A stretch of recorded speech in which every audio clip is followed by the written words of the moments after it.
Legend of Mackinac Island. Long, long ago, Earth was a quiet place, covered entirely with water.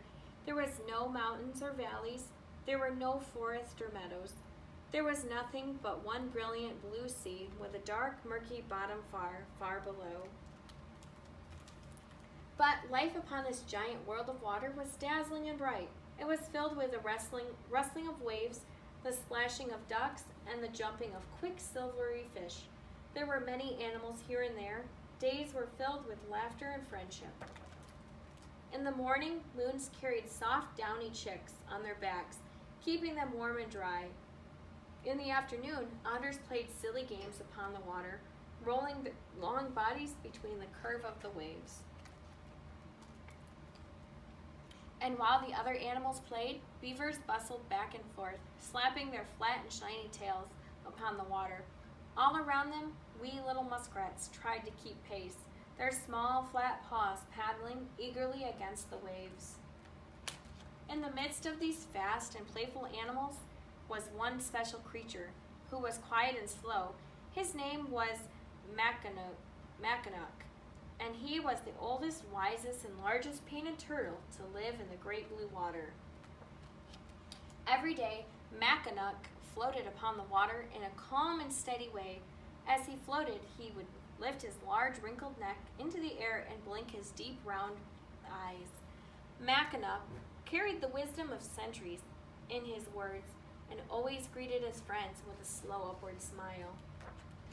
The animals were always delighted when Mackinac floated by because if they were cold or tired, he would let them climb upon his back to rest in the warm afternoon sun. And if they were sad, he would sing sweet and happy songs to cheer them. And sometimes, when the air was still and the moment was just right, all the animals would gather around Mackinac and listen carefully as he told them wonderful stories about their great world of water. One day, Mackinac was swam steadily toward the other animals. His old, weathered face appeared quite serious, and in a low, broad voice, he told the animals how the great spirit of the sky said that now was the time to build a beautiful piece of land for all the animals to rest upon. Mackinac told the animals that one of them must drive through the depths of the water and bring up one handful of rich, wet soil and place it upon his back. This, said Mackinac, would be the beginning of a brand new world. The animals chattered with excitement, and the wise old turtle raised his head and spoke clearly to all of them. I shall give to you a special home upon my weathered back, where rivers run beneath the sun in red and gold and black, to rest upon the water blue, a land so new, a land so new. Naturally, Loon wanted to be the first to try because she was the most loyal of all creatures and always willing to prove her devotion. She pulled her broad wings tightly to her back, stretched her long, graceful neck, and pointed herself toward the bottom of the world. Moments later, she was up again without a grain of soil in her bill. Disappointed, she hopped abroad Mackinac's back to dry her feathers in the sun. Beaver, the most resourceful and hardest working of all animals, decided that he should be the next to try. He stiffened his back and twitched his nose, and with a loud slap of the tail, dove deep toward the bottom of the world. Small waves rolled over the spot where Beaver disappeared. A little while later, he rose to the surface, holding nothing in his paws. He climbed on Mackinac's back and closed his eyes in sadness. Then, Otter decided it was her turn to try. With a twist, a turn, and a flip of the tail, she plunged into the depths far below. Otter bobbled up to the surface several times, each time diving deeper and deeper. Eventually, she reappeared, and with no soil in her forefeet, she slipped onto the great turtle's back and let out a long, soft sigh. The animals rested quietly on Mackinac's back, feeling very sad. While they were sitting there, Muskrat came by, and the weary animals told him about their struggle to grab a handful of soil from the bottom of the world. Muskrat was eager to help his friends, so he told Mackinac and the other animals that he would dive to the dark and murky bottom far below. Loon, Beaver, and Otter laughed loudly because Muskrat was the smallest and most humble of the creatures. His paws were tiny and his back was weak. Surely he would fail. But Mackinac did not laugh because he was kind and wise, and because he was a good friend to all animals. He smiled at Muskrat and nodded his head in a slow, gentle way, approving Muskrat's offer. But the animals were still doubtful as they watched Muskrat take one long, deep breath, filling his round cheeks until they could hold no more. Then, much to their dismay, the little Muskrat closed his eyes and dove into the water. Splish, splash, swish. Little round bubbles popped up all around him as he made his way to the dim bottom far below. Loon, Beaver, and Otter peered into the water, certain that Muskrat would never reach the bottom. They knew that the journey was very long and dark, and they believed that he would return quickly with no soil in his grasp. They waited and they watched, but no Muskrat. The animals waited some more, but no Muskrat. Time passed, and they began to worry. They felt sad that they had laughed so cruelly at their little friend.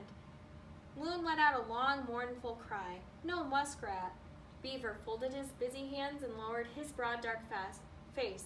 No Muskrat. Otter stiffened her body and sat straight and still and was unusually serious. Still, no Muskrat.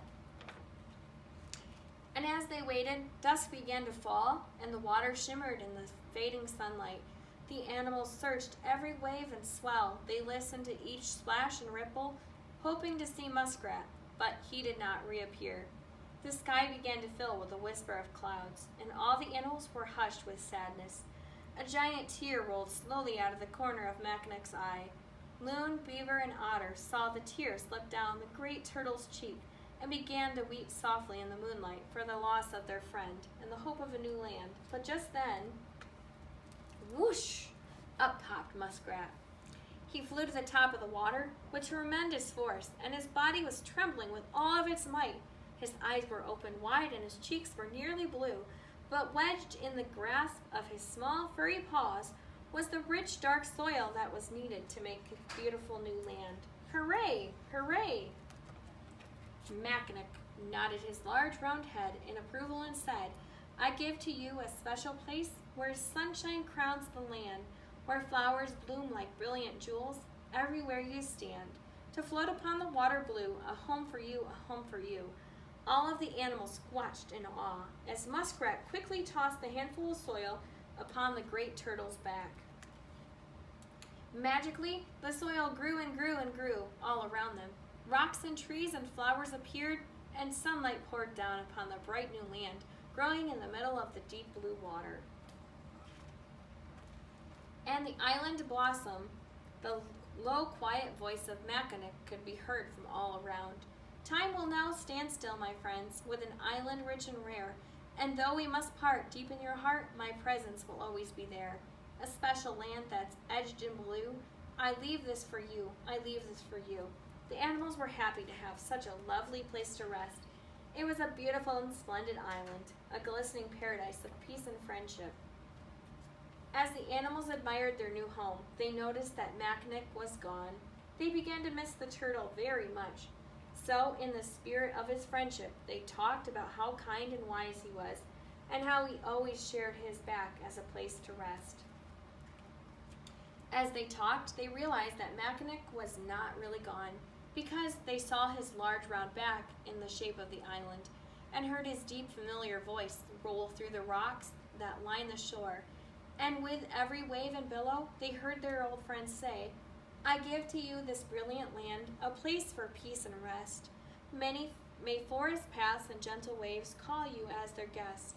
May sunshine drip like honey gold, as sweetness fill the air. May diamonds fall upon the lake and always glimmer there. I leave you with an island home, my sweet and treasured friends, forever there upon my back, where splendor never ends. And so, to honor their wise old friend, they called the beautiful new land Mackinac Island, the place of the great turtle's back.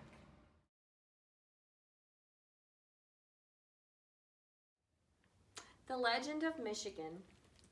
Long, long ago, the ancient peoples of the forest gathered around their warm, bright fires and told the tale of a time long past when the land of Michigan was covered with thick, heavy ice. It was a time before rivers flowed, before trees grew tall, before the howl of the timber wolf and the flying arrows of wild geese pierced the big blue skies. It was a time even before the ancient peoples came to Michigan themselves. They called it the long night of the north wind. Nothing stood in the way of the fierce north wind as he howled down from his icy lodge from north to up north. His cruel gales locked the land of the north in bitter cold, keeping it all to himself.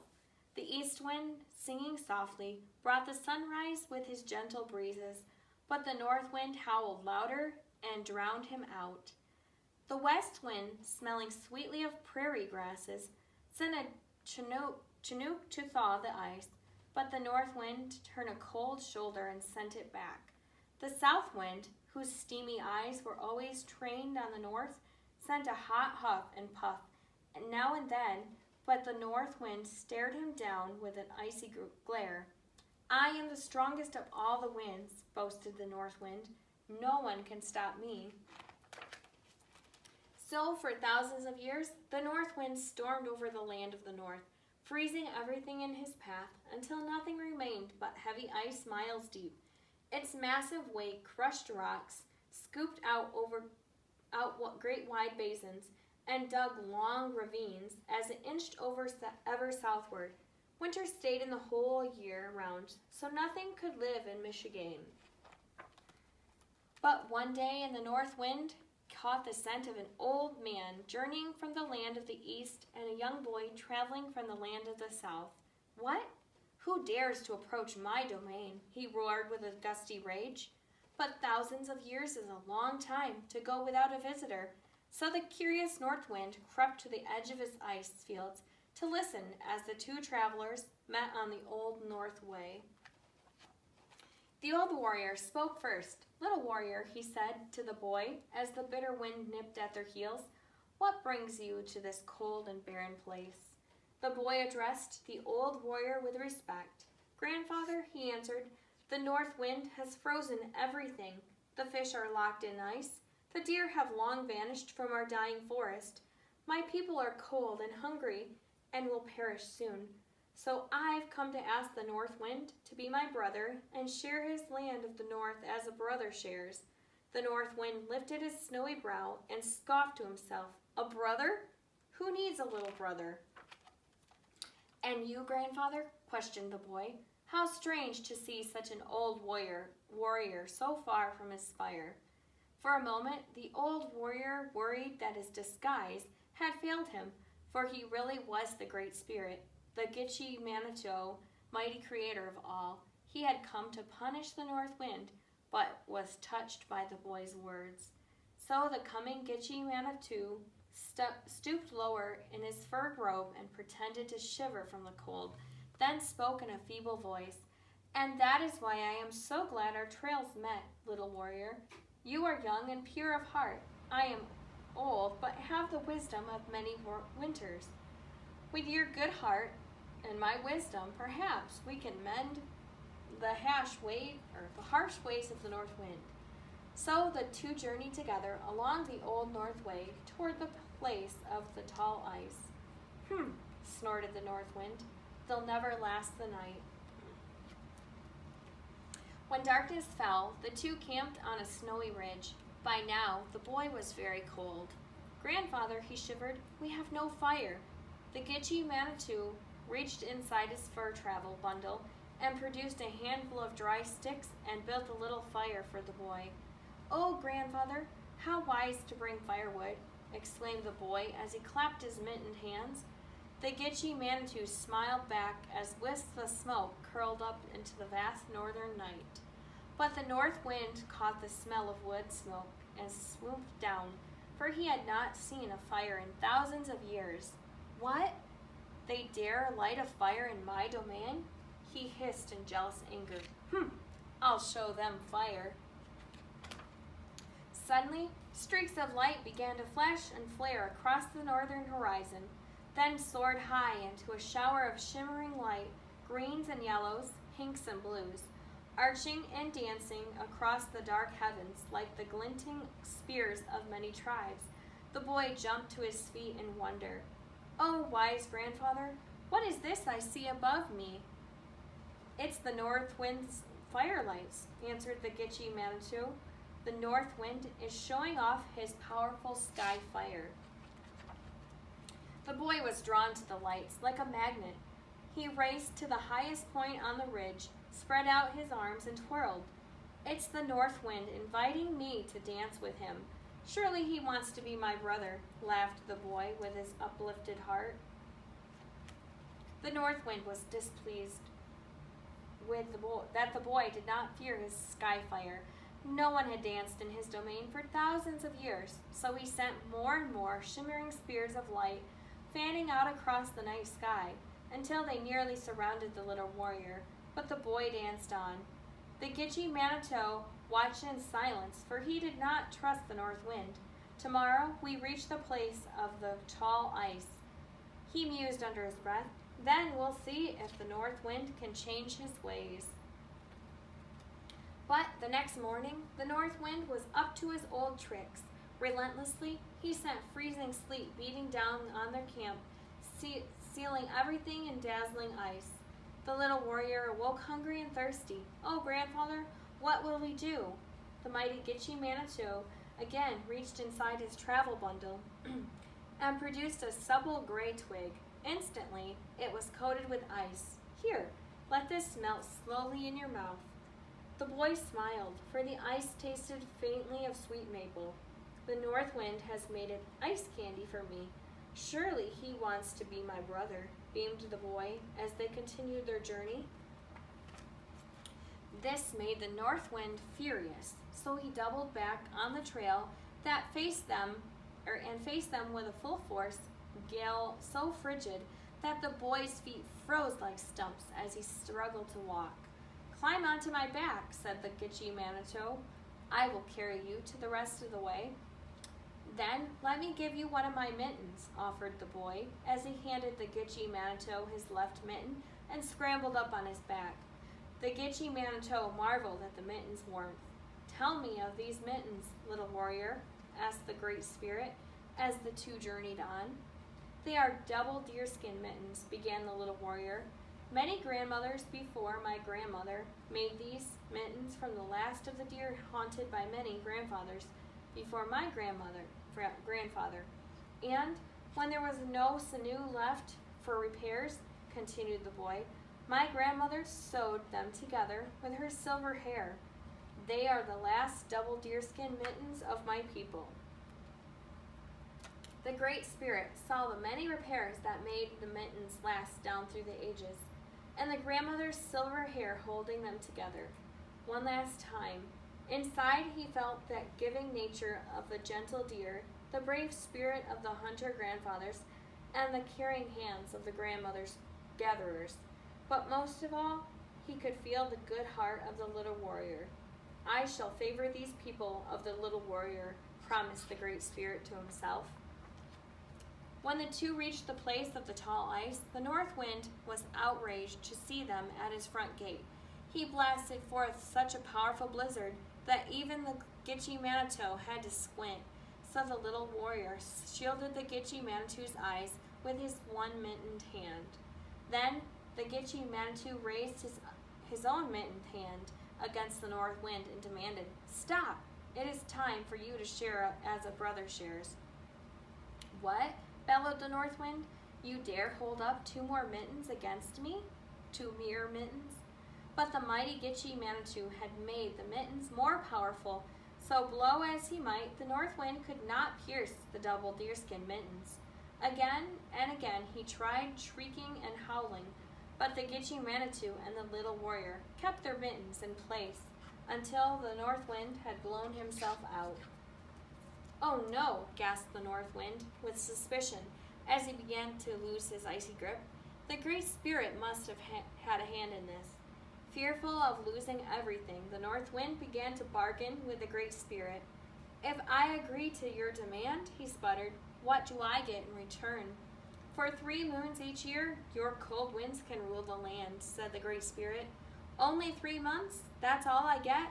whined the north wind as he grew weaker. So the Great Spirit sweetened the deal, for it was part of his plan all along. After the south wind had sent his last warm puff, called Indian summer, your frosty winds can paint the leaves of the trees bright red, deep orange, and golden yellow. This will tell the people to harvest and store their crops and gather firewood for your coming. Then you can turn the land white with your snows, but the pines will remain green as a reminder of our agreement.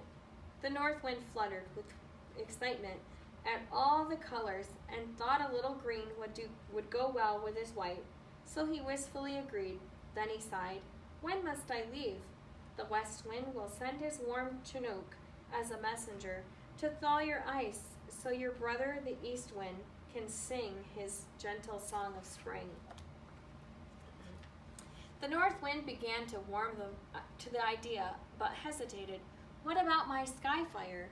"The northern lights shall always be your domain," he nodded the Great Spirit.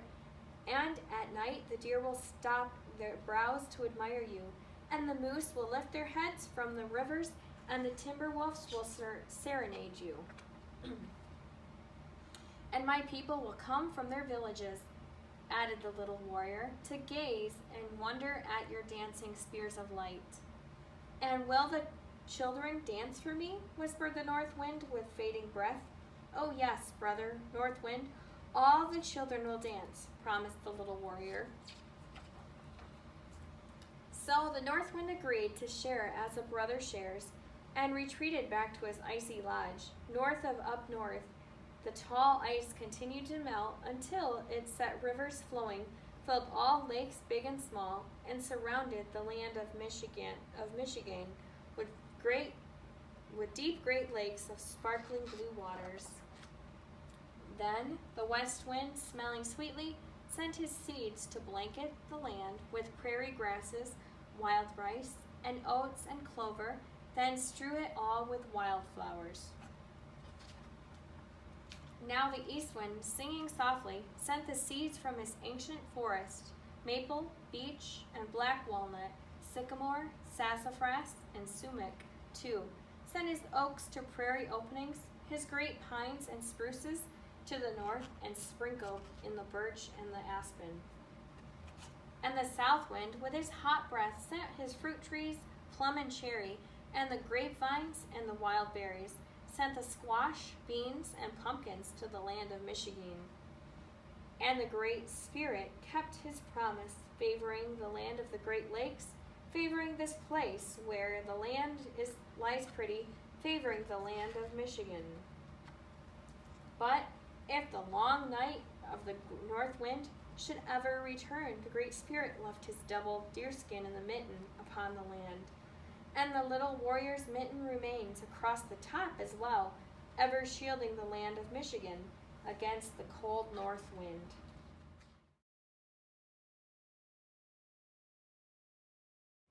The Legend of the Petoskey Stone.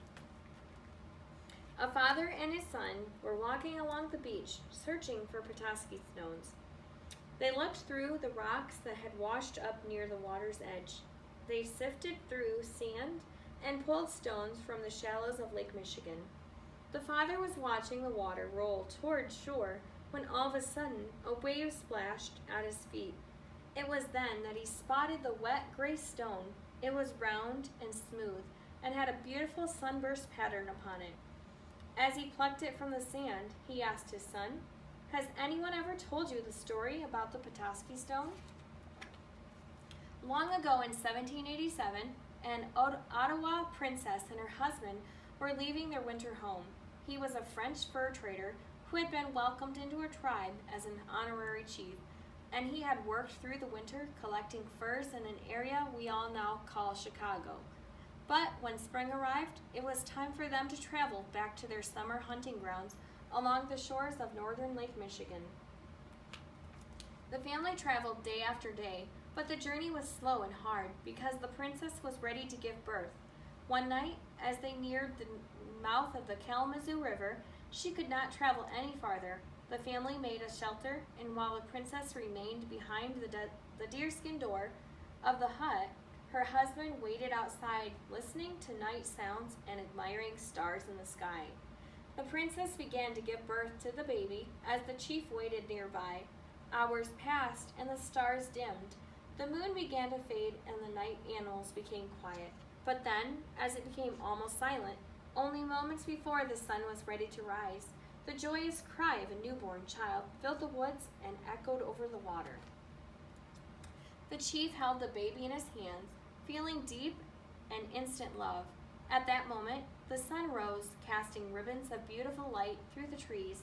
As sunshine fell softly upon the baby's face, the father said, "He shall be Petoskey, and he shall be an important man." He named him Petoskey because the word meant the rays of the rising sun, or sunbeams of promise.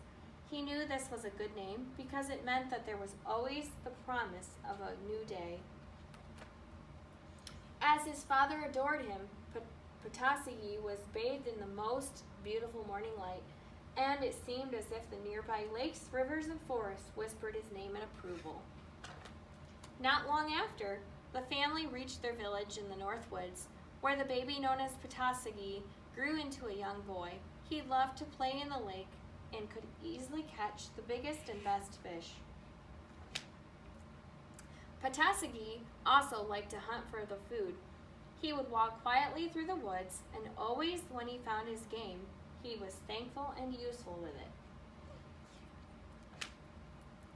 And when the snow arrived, Petoskey went in search of animals for their fur. Furs would keep his family warm or be traded for goods. He set traps and snares in the forest and grew better at the challenge every year. As Petoskey grew into manhood, he became such a skillful hunter that one year he killed 40 bears and sold their hides for a very good price. Over time, Petoskey became a fur trader like his father had been. He traveled by water to Indian villages collecting furs. He piled his birch bark canoe high with pelts and raised a sail made from an old blanket. As it gathered breeze and pushed him along, he sailed through an inland waterway to the east side of Michigan. From there, he pushed on to Mackinac Island, where he would trade them for goods. Petoskey loved his homeland along the shores of northern Michigan. It seemed as if all nature belonged to him, and that he had a special place along the bay. Eventually, Petoskey married and became a father. He was now a headman, which meant he was third in line of his tribe. This was a place of honor, one that he earned through his intelligence and fairness.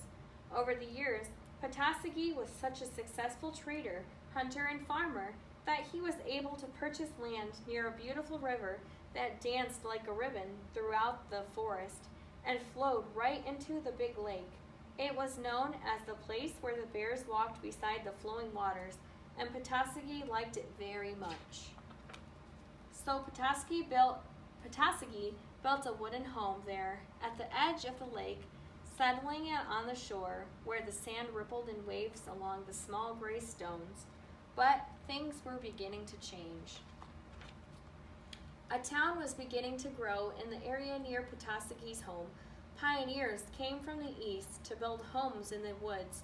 Farmers came to plow long stretches of grass into farms. Business people came to build lumber mills and stores. One man, Hiram O. Rose, came to set up a general store and other businesses. He quickly became friends with Petoskey and began to call him Chief Petoskey as a sign of respect. Because most people knew Petoskey and liked him very much, it wasn't long before the whole town began to call him Chief as a sign of admiration. But the growing area needed an official name, so one night several people gathered to choose just the right one. It didn't take long for everyone to agree that it should be named Petoskey, after Chief Petoskey. True to the words his father spoke the moment he was born, Chief Petoskey was becoming an important man by lending his name to the town that he loved. And in return, Petoskey was loved by all. It wasn't long before people from other places wanted to visit the town named after Petoskey. Some came by steamship, while others came by train. They came to enjoy this beautiful lake and to breathe the fresh air, but they also came to walk along the shore and searched for a special stone that appeared to hold the rays of the rising sun inside. Because the stones seemed to be found everywhere near Petoskey, they soon earned the name Petoskey stones. The father shifted the stone from one hand to the other, admiring the sunburst made so long ago.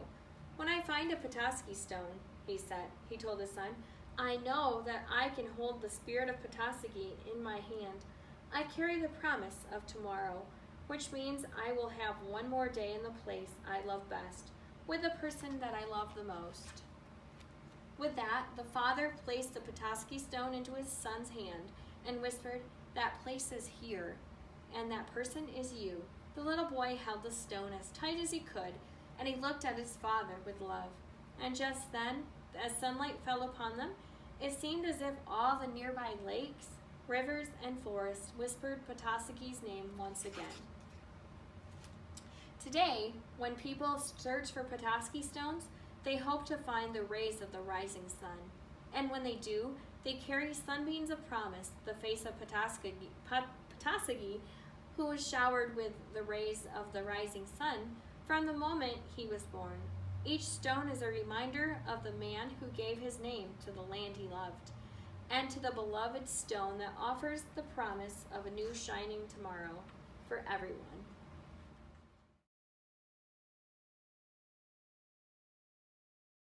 The Legend of Sleeping Bear.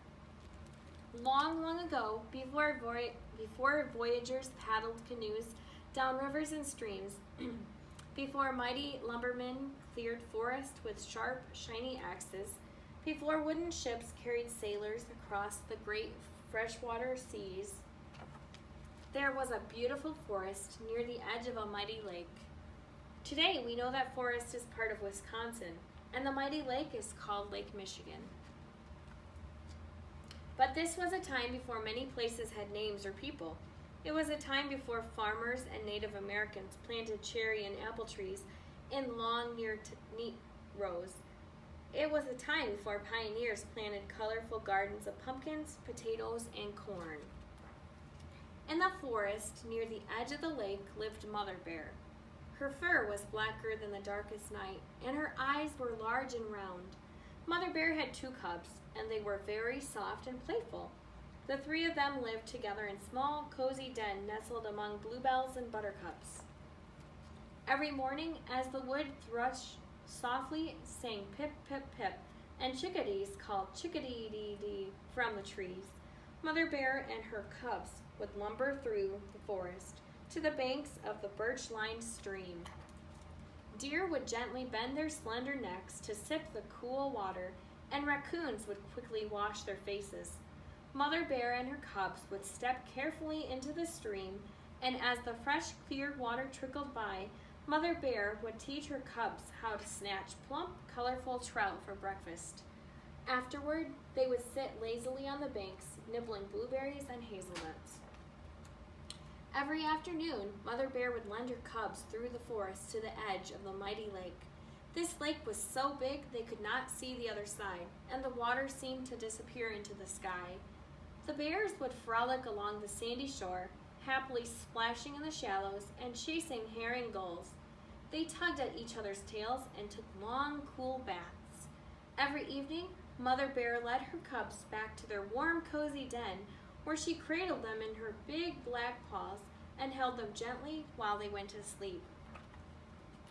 One morning, as they were lumbering along to the birch-lined stream, there was a loud crash of thunder and a sharp hissing sound. Snap!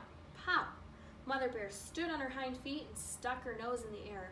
A brilliant orange blaze flashed through the trees, and dark clouds filled the sky. Fire! Mother Bear rushed her cubs to the banks of the stream and ordered them to follow it to the shore of the mighty lake. Bears dashed rapidly, deer sprang back and forth, and wolves ran wildly. Even the star-nosed moles hurried out from beneath the cover of the forest floor. As they reached the shore, Mother Bear gathered her cubs and shouted, "Children, we must go. We must swim across the mighty lake. My children, I love you so." They leaped into the water and began to swim. The lake was very deep. The water was cold. The waves were tall and the wind was strong. They paddled hard and fast. Mother Bear pleaded, "My children, do you promise that you'll swim with all your might? If we are to reach the other side, we must swim through the night." The faithful cubs promised their mother that they would swim with all their might. They swam and they swam and they swam, growing weary and tired. They swam as the afternoon sun grew large and warm. They swam as the sun slipped below the horizon and the air grew cold. And as they swam, Mother Bear kept turning her large black face to make sure her cubs were not far behind. She watched as their paws struggled against the water, and as their soft, round faces became smaller and smaller. Between the waves of the mighty lake, Mother Bear grew worried. Soon, nighttime fell upon them. The sky grew dark, and stars began to shine. Suddenly, the air seemed quiet, and the water became very still. In the distance, Mother Bear heard the trill of screech owls and the howling of timber wolves. Mother Bear kept looking back as she swam throughout the night. Through her tired eyes, she noticed the morning sun was beginning to rise and cast its bright rays upon the deep blue water. She looked back once more, but could not see her cubs. Mother Bear collapsed on the banks of the shore. Her wet, heavy paws sank into the deep sand. There were rolling hills and huge mounds of sand all around her, and the land seemed very strange. Mother Bear paced up and down the water's edge, but her cubs were nowhere to be found. Her wet fur gleamed in the fresh morning sunlight, and tears shone in her eyes. Mother Bear cried, "My children, are you coming? You are strong and you are clever. My children, can you hear me? I will wait for you forever." Mother Bear climbed to the top of the highest hill. She looked out over the dark, deep water, but saw no sign of her cubs. Mother Bear called throughout the day, "My children, can you hear me? I know you must be near. My children, I am waiting high up here." Mother Bear waited until the sun set and another night fell upon her. She waited while the sun came up again in the morning. She waited while the wild pink roses bloomed all around her, and while baby white-throated sparrows learned how to fly. She waited while the grasses on the distant dune became yellow and dull. Mother Bear waited while the air grew colder and snowflakes floated down from thick, dark winter clouds. She waited and waited. Mother Bear waited, but her cubs never reached the shore. And high up on the hill, Mother Bear fell fast asleep in her sorrow. Years passed, and the winds of Lake Michigan blew blankets of sand upon her, keeping her warm and safe in her slumber. Over time, the great spirit of the land felt her sadness, recognizing her dedication and her love for her children. With a tremendous gust of wind, the spirit brought the cubs near shore, raising them out of the water as two magnificent islands, placing them forever within the watchful and caring eyes of Mother Bear. The cubs now stand suspended in time as the North and South Manitou Islands. Happy to be near their mother once again, they rest in the spirit of their mother's love, two islands of gleaming sand edged by waters that sparkle and dance in the sunlight. Now Mother Bear can finally rest with great happiness, knowing her cubs are near, and today, when the world is quiet and the sun begins to set, you can still hear her voice echoing in the wind that blows across Lake Michigan. My children, as the years may pass and time slips through our hands, my love will linger near the shore and in the blowing sands. I'll send you kisses in the wind to let you know I'm here. Sleeping near the water's edge, I am always near. My children, you can rest assured that we are now together, and I am watching over you and loving you forever.